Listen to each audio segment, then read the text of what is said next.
the universal creator used as human instruments to bring forth all of civilization through them.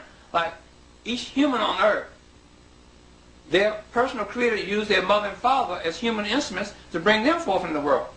So the creator used the ancient Egyptians as human instruments to bring forth all of civilization. So the Africans living throughout the continent of Africa had their own unique culture and civilization in whatever geographical land area that they lived. And they had a language to go along with that. Okay? Now this had nothing to do with the ancient Egyptians. They had their own unique culture and civilization. I'm not saying that they didn't intermingle with each other. I'm not saying that. I'm talking about the distinct culture.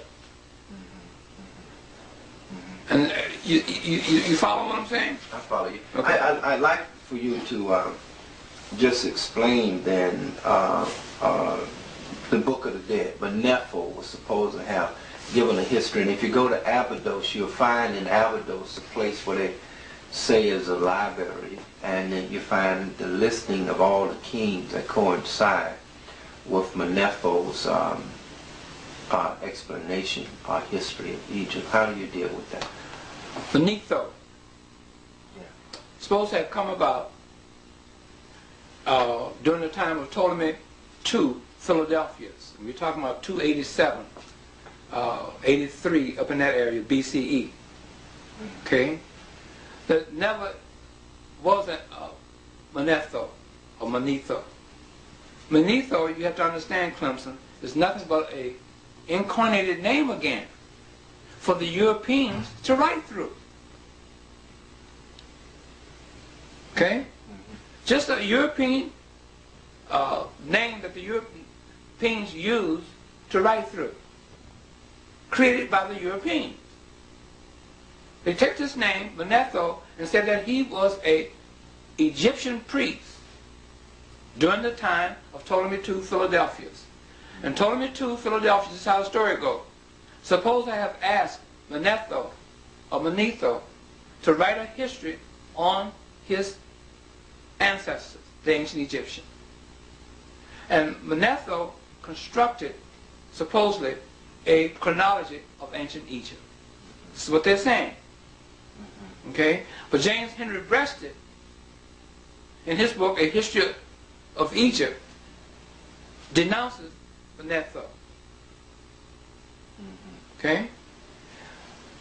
So there's never been a Manetho in world history, just a name for the Europeans to write through.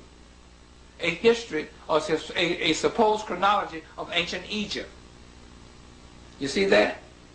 Now, let's get back into where the chronology of ancient Egypt came from. It didn't come from no Manetho because there's never been a Manetho. Okay? And during the time of Ptolemy II Philadelphia's, 3rd century BC, the Greeks couldn't read or write anyway. They had no institutions or anything like that. So there was no Manetho. Where are they getting the chronology of ancient Egypt? Did the ancient Egyptians, the question has to be asked, did the ancient Egyptians write a history of themselves? The answer would be no. History, like I said before, is a creation created by the Europeans during the Renaissance era of Europe. Okay? So now where did the chronology of ancient Egypt come from? Come from the Europeans. They created it. Ancient Egyptians didn't write no chronology of themselves. If they did, you can't read it anyway because it's in hieroglyphics. Hieroglyphics has never been deciphered. That's in my book too. In the appendix section. Why metanatural hieroglyphics has never been deciphered. Page 146. Now, here you have in the curriculum of today's schools a chronology of ancient Egypt. Where did it come from? It came from the Europeans. I have two chronologies of the supposed chronology of ancient Egypt.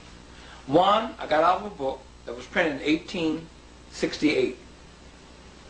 And that chronology of ancient Egypt, and all chronologies of ancient Egypt, is based off of the Bible.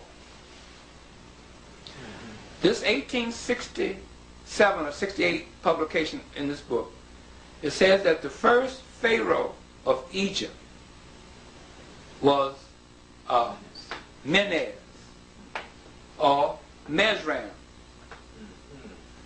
In parentheses, they put Menes in there. Who is Mesram? They tell you that Mesram was the son of Ham, grandson of Noah. That's biblical literature. That's coming